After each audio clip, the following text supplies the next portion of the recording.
Hello, je vous propose qu'on fasse un exercice sur le logarithme népérien. Donc ce sera un exercice plutôt type bac à destination des élèves de classe de terminale. C'est parti. Donc là, on nous demande d'étudier une fonction qui est définie évidemment sur 0x plus l'infini par f de x égale ln de x sur x carré. La première question qu'on nous pose, c'est de déterminer les limites de f en 0 et en plus l'infini. Ça va être très simple évidemment. Alors, on va s'occuper tout d'abord de la limite en 0. Et évidemment, comme j'ai un quotient, je vais peut-être faire un quotient de limite s'il n'y a pas de forme indéterminée. Nous, qu'est-ce qu'on sait? C'est que la limite, évidemment, quand x tend vers 0, x plus grand que 0 de ln de x,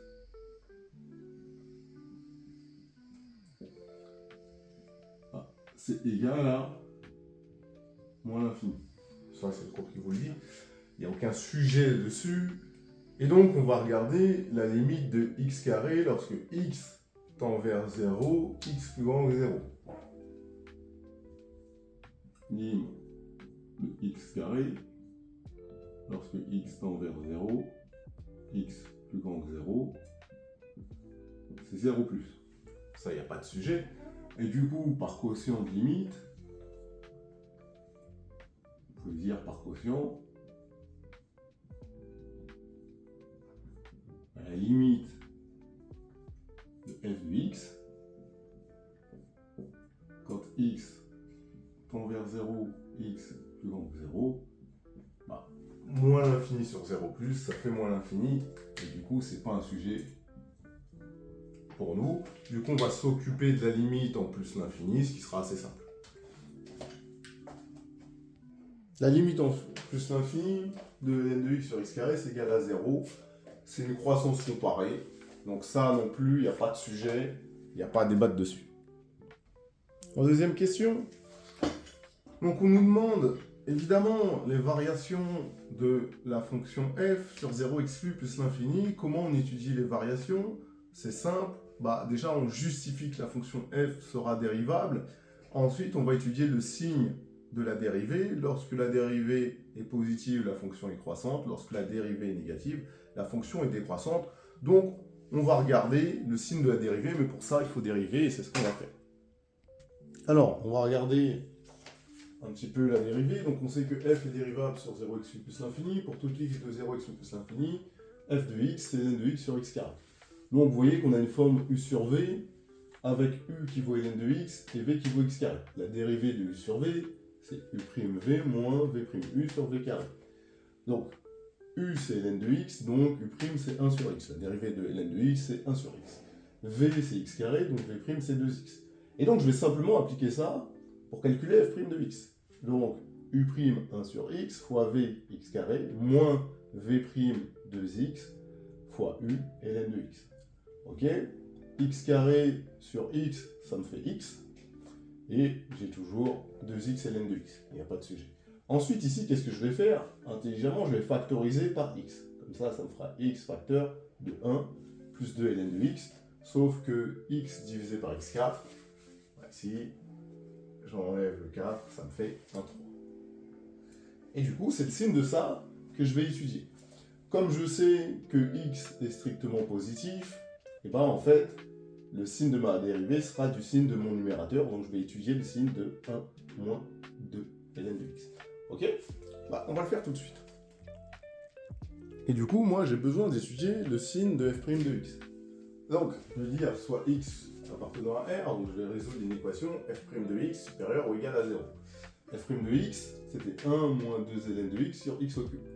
Qu'est-ce que je vais faire? Je vais multiplier par x au cube de chaque côté. Et ici, c'est un strict. D'accord? Et c'est pas x appartenant à R. Tout ça, c'est faux. C'est x appartenant à 0 plus l'infini. Sinon, ça ne marche pas. Évidemment, je travaille sur 0 plus l'infini. 0 exclu, ce qui est important. Là, comme je multiplie par x au cube qui est strictement positif, ça me fait 1 moins 2 ln de x supérieur ou égal à 0.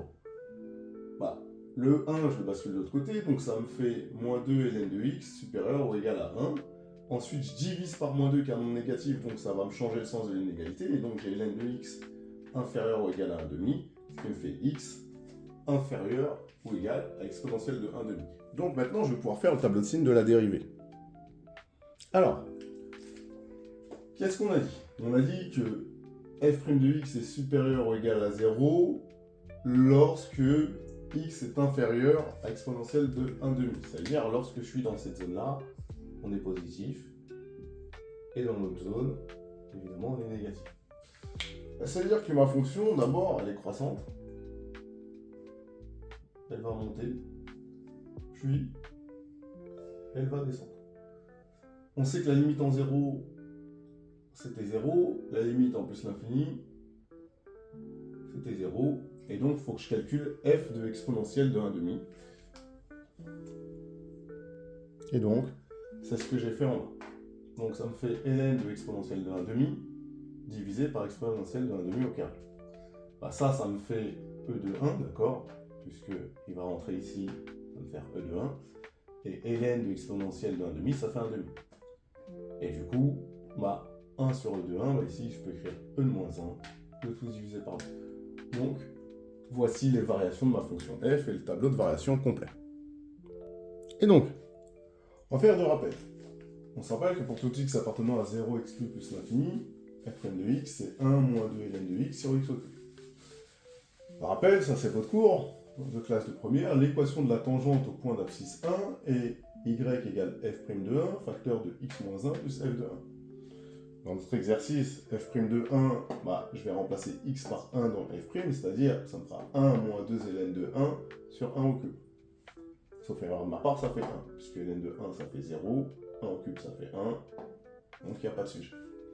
f de 1, bah, vous vous rappelez que f de x c'est ln de x sur x carré, donc là, f de 1, je remplace x par 1, ça fera ln de 1 sur 1 au carré, sachant que ln de 1 ça vaut 0, bah ça fera 0. Donc là, ce qu'on va faire, c'est qu'on va remplacer par les valeurs. f' de 1 ça vaut 1, f de 1 ça vaut 0, donc l'équation de la tangente au point d'abscisse 1 c'est y égale x moins 1, puisque 1 fois x moins 1 ça fait x moins 1. Ben voilà, tout simplement. En question 2. Donc en question 2b, on nous demande de construire évidemment la tangente. Ok, bon on va la construire, c'est facile. Pour tracer une droite, il vous faut deux points de la droite, ça va être assez simple. Donc pour tracer une droite, il n'y a rien de plus simple, il me faut deux points de la droite. Lorsque x vaut 1, y vaut 0, d'accord? C'est-à-dire que lorsque je suis en x égale 1, y vaut 0.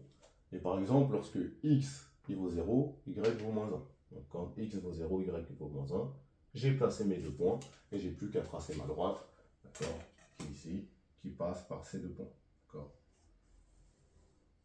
Voilà, j'ai tracé ma tangente, c'est pas très joli, mais voilà. Et ben voilà, on a terminé l'exercice. J'espère que vous avez apprécié. À bientôt.